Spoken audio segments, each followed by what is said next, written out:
Este matí hem tingut, en la reunió que hem mantingut en la vicepresidenta Maria Josepa Amigó, hem estat parlant, a banda dels diners que ja han arribat i que ja s'han fet actuacions, d'altres problemàtiques que tenim en Paiporta. Una d'elles és, per exemple,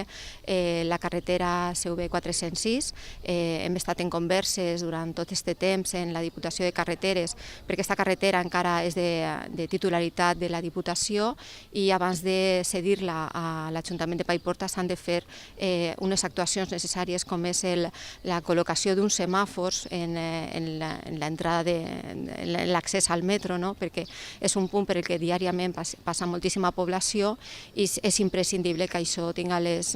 millores necessàries per evitar accidents i de tal. També hem parlat d'una rodona que ens fa falta en aquesta mateixa carretera a l'entrada del poble, entre Picanya i Paiporta. És una reivindicació que s'està fent des de fa molts anys i avui en la reunió la vicepresidenta ens ha contat que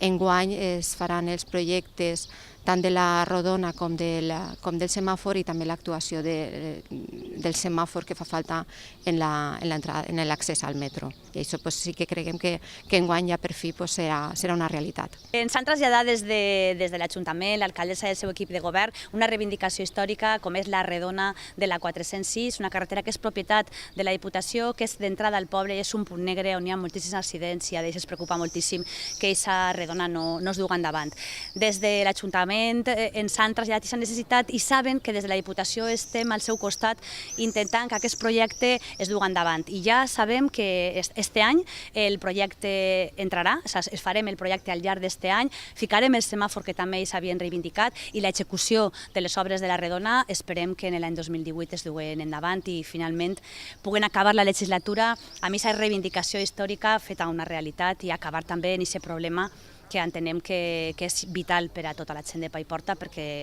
han mort gent, han tingut molts accidents i evidentment com a representants del municipi han d'estar reivindicant